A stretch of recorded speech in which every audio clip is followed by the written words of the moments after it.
नमस्कार, good morning बच्चों। बहुत दिन के बाद लगभग 10-15 रोज के बाद ये नया वीडियो लेकर के आ रहे हैं। तो पिछली क्लास में हम लोग पढ़े थे ammeter, voltmeter, battery, cell. इन सारे टॉपिक्स को लास्ट क्लास में हम लोगों ने कवर किया था। उसके बाद का जो नेक्स्ट टॉपिक है वो है ओम का नियम। क्या है बच्चों? ओम का नियम। तो ये जो टॉपिक है ये एग्ज़ाम के लिए बहुत ही इम्पोर्टेंट है और बहुत ही आसान भी है। तो आज हम लोग ओम के नियम को देखेंगे और इसी उम्मीद के साथ आगे बढ़ रहे हैं कि आप लोग पिछली क्लास को देख रहे होंगे और जो भी पढ़ लिए हैं उसको अच्छी तरीके से रिवाइज कर रहे होंगे। ठीक है बच्चों, तो हम लोग चलते हैं ओम का नियम पे। नेक्स्ट टॉपिक है अपना ओम का नियम।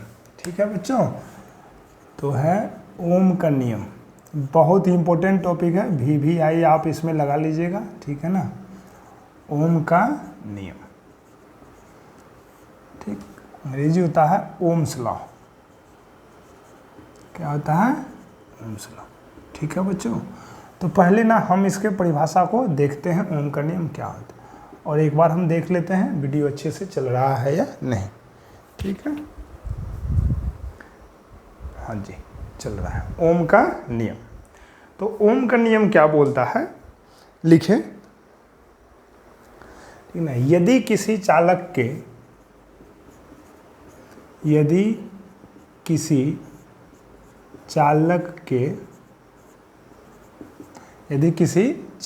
के ताप, दाब आदि में परिवर्तन ना हो, आदि में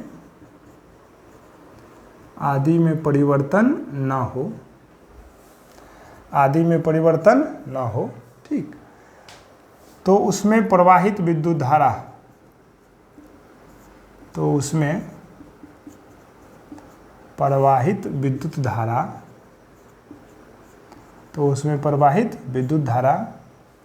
चालक के सिरों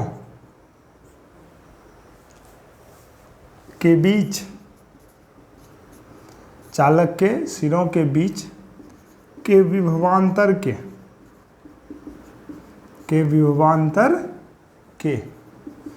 समानुपाती होता है।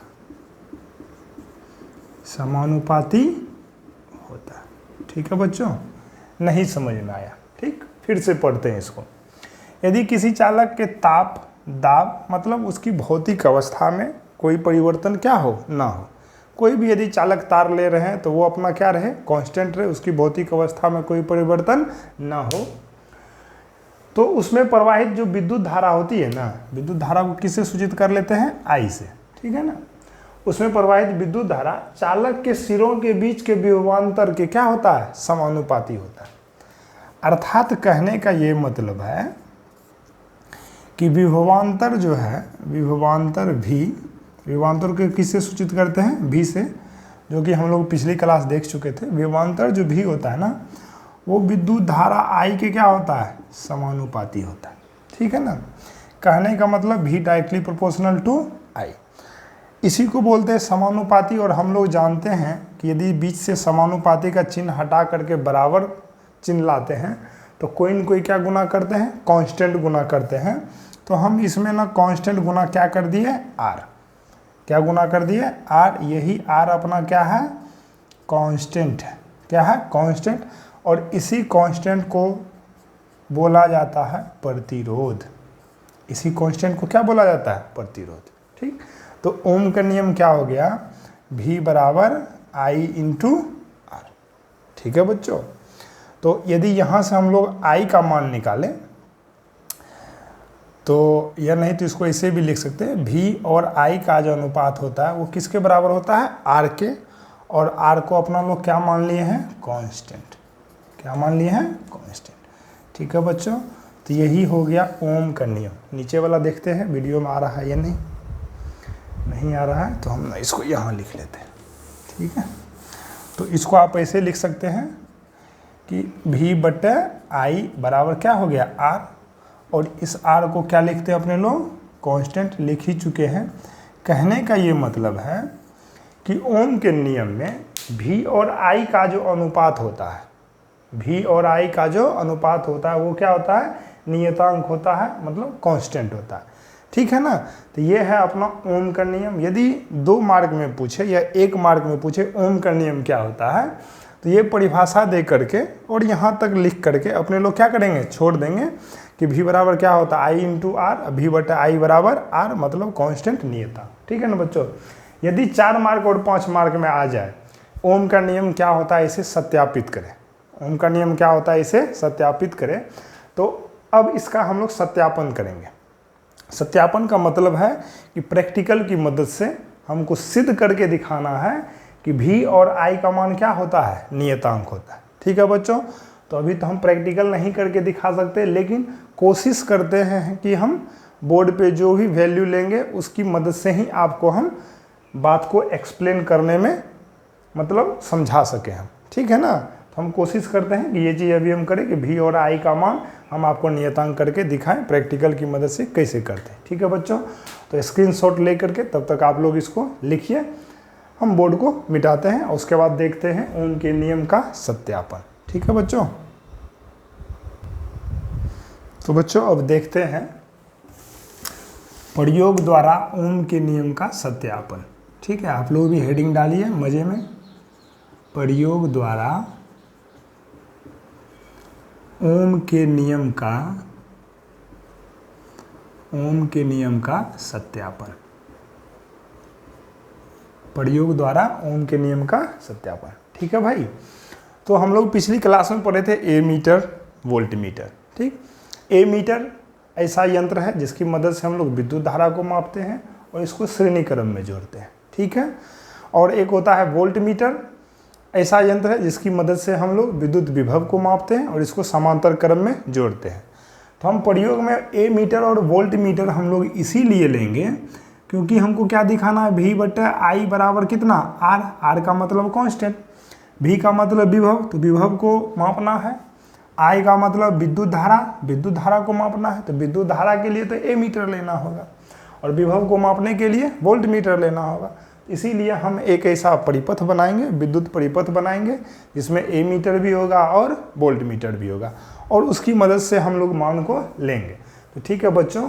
तो पहले हम लोग एक विद्युत परिपथ सर्किट डायग्राम बनाते हैं। ठीक है ना। यही डायग्राम प्रैक्टिकल में बच्चे लोग लैब में करते हैं कि नहीं। तो बनाते हैं सर्किट डायग्राम। तो आप लोग पहले ध्यान से देख लीजिएगा और उसके बाद स्क्रीनशॉट ले करके अच्छे से बनाइएगा। हम कोशिश करते हैं कि वैल्यू की मदद से ही आपको समझाएं कि बच्चे लोग प्रैक्टिकल कैसे करते हैं। ठीक है ना बच्चों। एक हम विद्युत परिपथ लेते हैं, मान लेते हैं यह एक विद्युत परिपथ है, आइए प्रतिरोध अभी नहीं लेते, मान लीजिए यहाँ पे एक बल्ब लगा हुआ है। ठीक, और बल्ब में यहाँ पे हमने एक बैटरी लगा दिए हैं।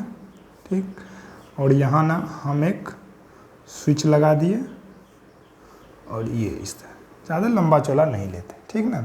ये प्लस और ये माइनस, ये स्विच के है तो इसको भी प्लस इसको भी माइनस। विद्युत धारा की प्रवाह प्लस से माइनस की ओर होती है कि नहीं।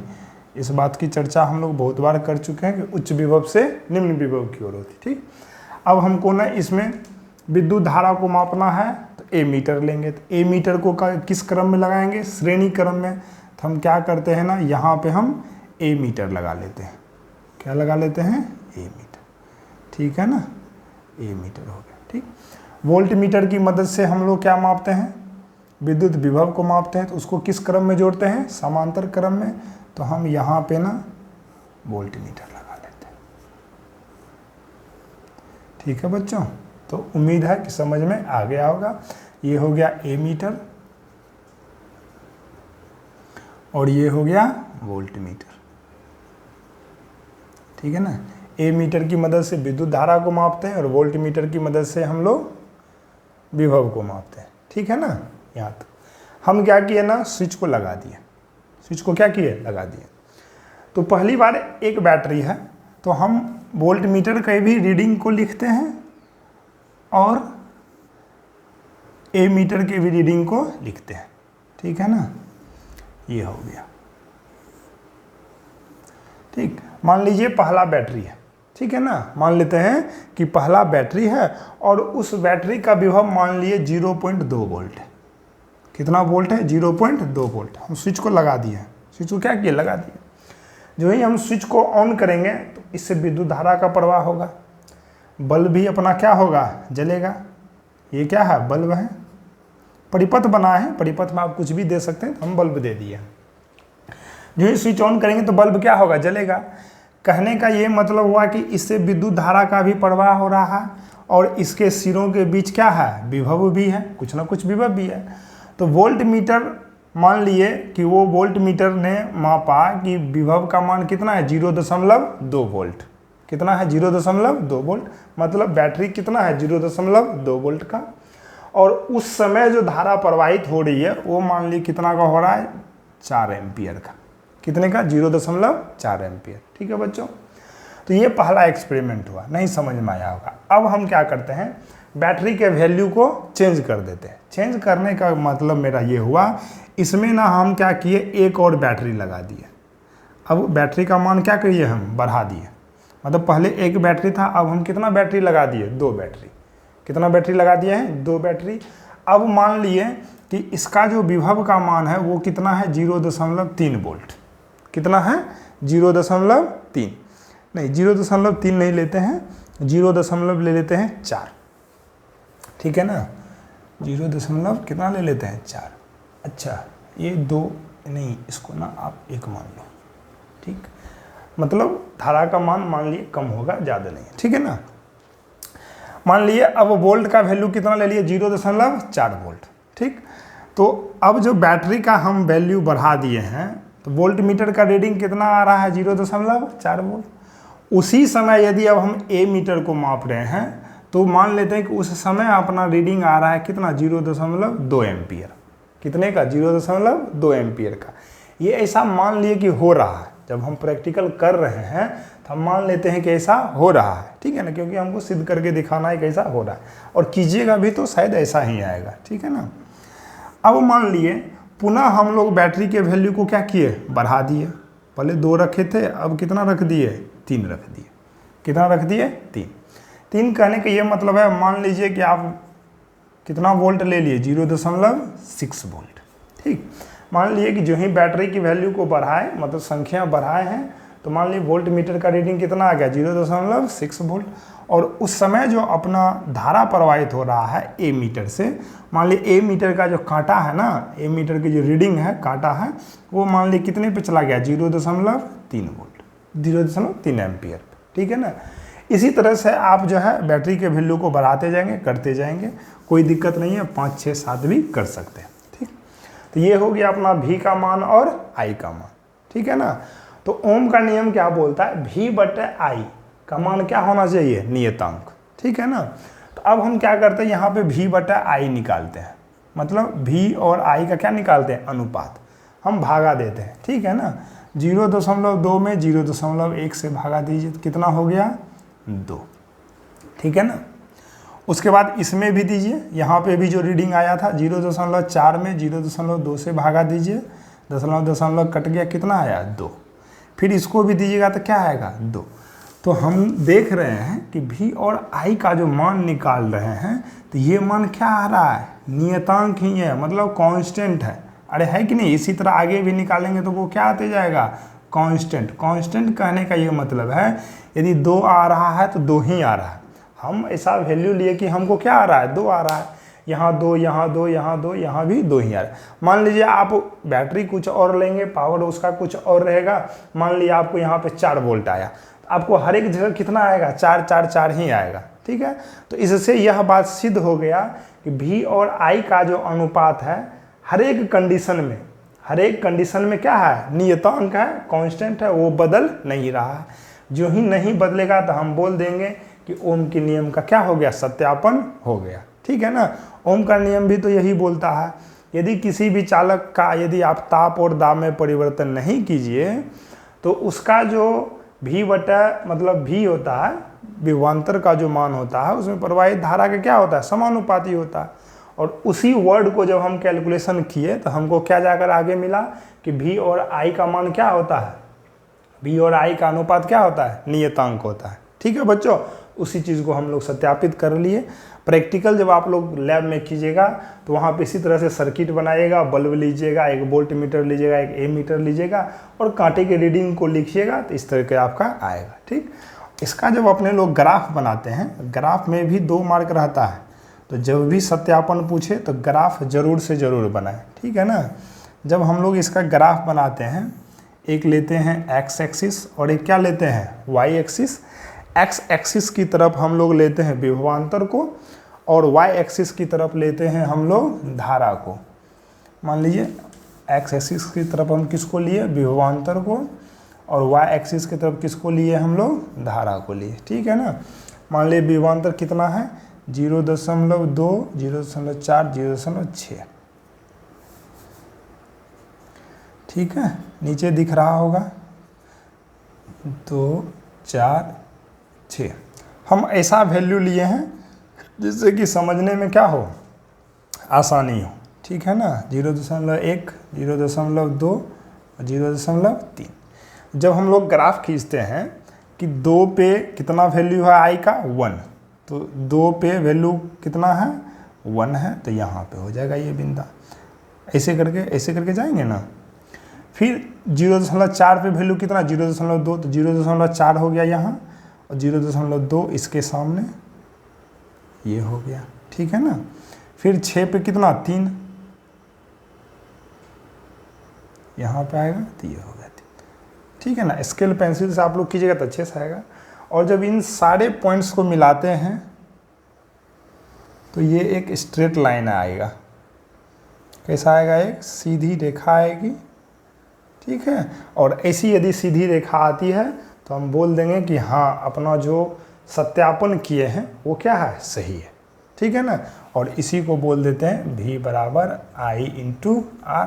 और आगे जब जाइएगा तो ये हो जाता है y बराबर mx जैसा। नेक्स्ट क्लास में जब जाइएगा 11th में तो आपको वहाँ पे पढ़ाया जाएगा y बराबर mx का ग्राफ जो है वो मूल बिंदु से होते हुए क्या होती है, गुजरती है। तो ये होगा v बराबर i इंटू r। यदि इस तरह का ग्राफ आ जाता है तो हम बोल देते हैं कि अपना ओम का नियम क्या हो गया, सत्यापित हो गया, और सही वो क्या हो गया, सत्यापित हो गया। कोई दिक्कत? तो उम्मीद है कि ओम के नियम का सत्यापन और ओम का नियम आपको समझ में आया होगा।